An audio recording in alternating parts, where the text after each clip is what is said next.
Now, this is a video I've been planning to do for a while.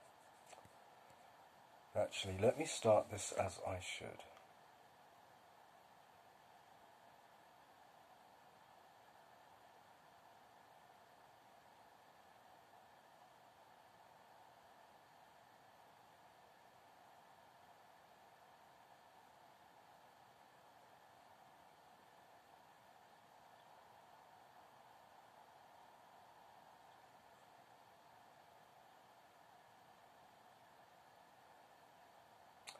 I love you, I love myself. It is F the BS season. That is forget the belief system. So I've got this plan for a podcast, which is working title F the BS. Subtitles 5D Revolution, Novus Ordo Seclorum, the New World Order / True World Order. This is the blueprint for its foundation.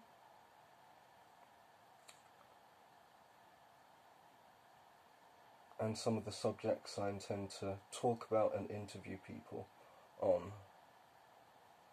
Those 5 main subjects.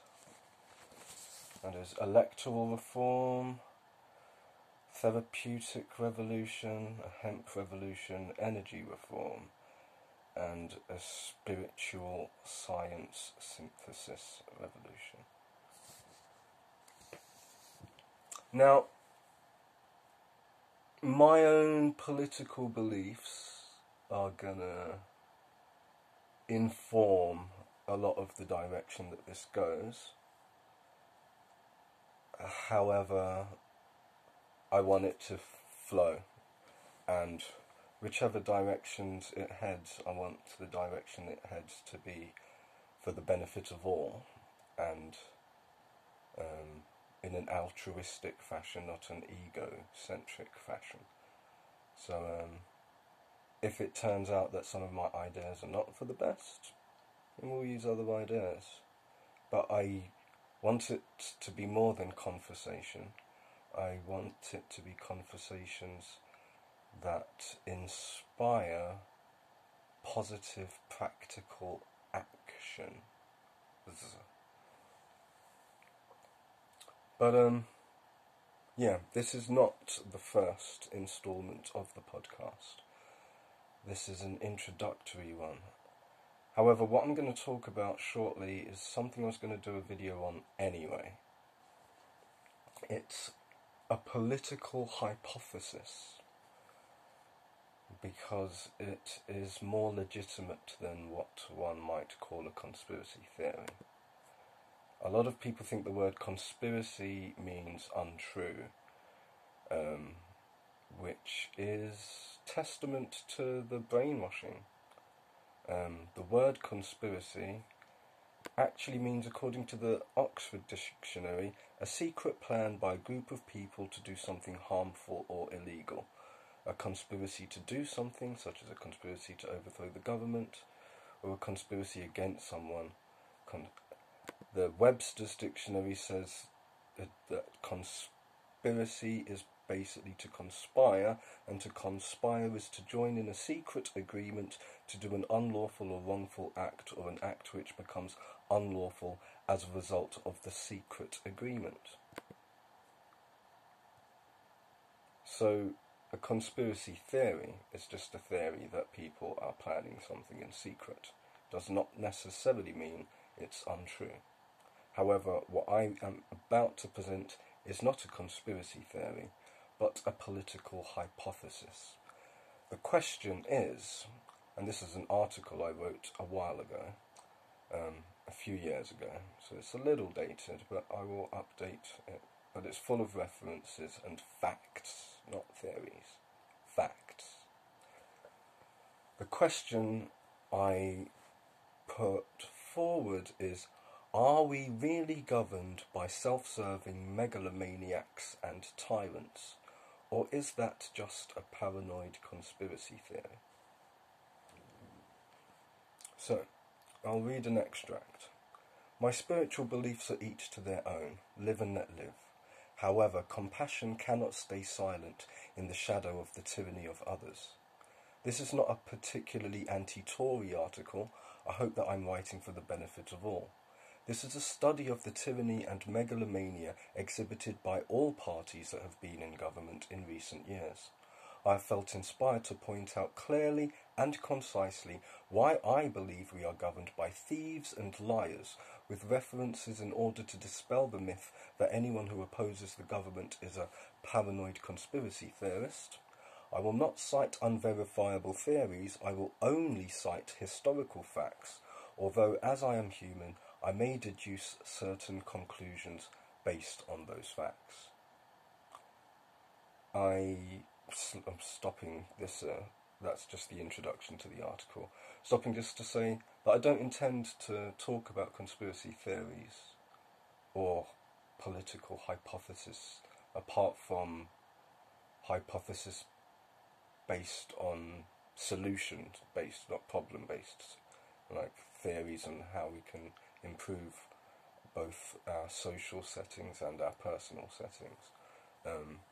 The podcast is about positive personal and social change, but I feel in order to lay the foundations, I need to talk about where I believe we are now.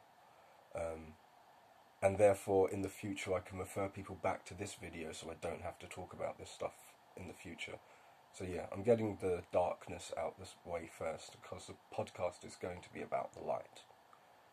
Being the light. Together. Okay, I'll continue some of the article now. Extremism on either side, left-wing Labour or right-wing Conservatives, is not beneficial, to be honest, in my humble opinion, because A, it's almost irrelevant because extreme left and extreme right end up looking exactly the same in effect.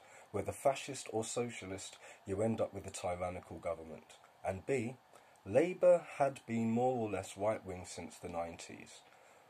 I wrote this before Corbyn's involvement, I hasten to add. But extremes are generally not ideal, depending on time, place and circumstance. Therefore, it's difficult to consider this a democracy when the only major party that wasn't up for following Thatcherite ideals were the Greens, which was considered by most a wasted vote and a protest vote by others. Are they self-serving? In short, the Conservatives are selling the NHS to their mates.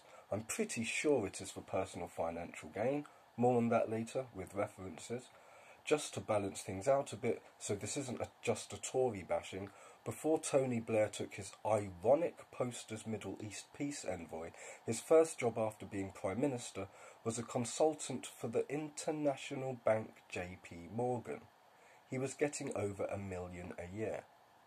Is it just me, or does it stink to high heaven that a head of state could get a job for an international bank after he gets out of power?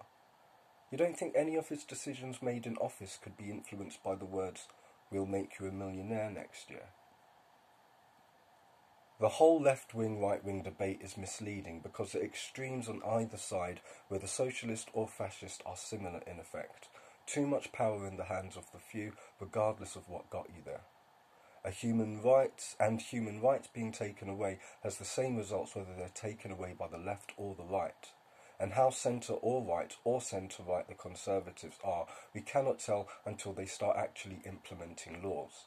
Case in point, Labour was traditionally left-wing socialist, and in the 90s, that's what people thought they voted for, but Blair claimed to be centre-left, and in actual fact, his policies were more or less the same as Thatcher's, as far as he could get away with. But that wasn't apparent until he started implementing policies. But I concede it is more theory than fact because the Conservatives hadn't had a chance to replace the Human Rights Act with anything else yet. I just highly suspect it will be replaced with something that gives us a lot less rights and them a lot more power. I concede it's a theory on account, but it's a strong theory based on the fact that so far the Tories have exhibited zero compassion. It's not what they're known for. I may sound like a conspiracy theorist, but these are facts. Dick Cheney, Dick Cheney, had shares in Halliburton, the company tasked with rebuilding Iraq. Tony Blair got over $1 million a year from a central bank after he left office. The Tories are selling the NHS not just to their friends, but companies they have shares in. I linked articles to prove that. So yes, I believe we are governed by people who have financial gain as their main objective, not the benefit of all. But are our politicians megalomaniacs? Before the war in Iraq, the British Stop the War Coalition held a protest in London, which it claimed was the largest political demonstration in the city's history.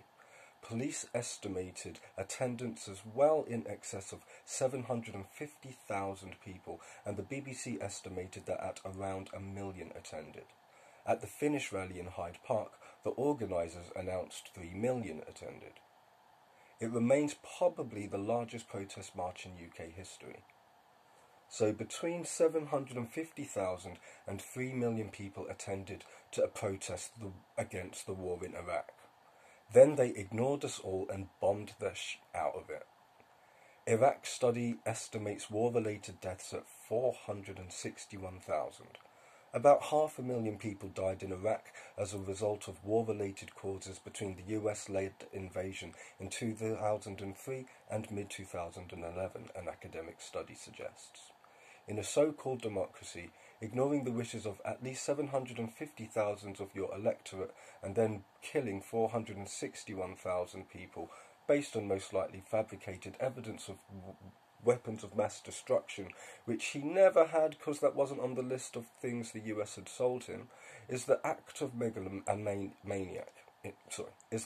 megalomaniac, in my humble opinion. Tony Blair was a megalomaniac, and yes, I suspect David Cameron is too. He was Prime Minister when I wrote this. So yes, right-wing extremism is as bad as left-wing extremism. Yes, I think most politicians are motivated by money, and yes, I think we are and have been governed by megalomaniacs. I don't need conspiracy theories when the newspapers and history books are packed with conspiracy facts. Do I have a solution? I think so. Be the power. A rap group called Public Enemy, my favourite as a kid in the 80s, once said fight the power.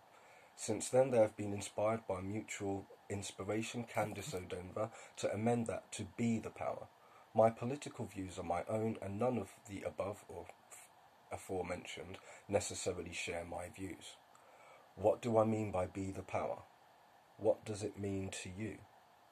Whether that's write a zine, write to your MP, organise meetings, organise meditation sessions, write a status, write a blog, share a status, share a blog, join the Green Party, start your own party, inform other people as I've just tried to, particularly inform children who are yet to be brainwashed by mainstream media, or relax and find inner peace.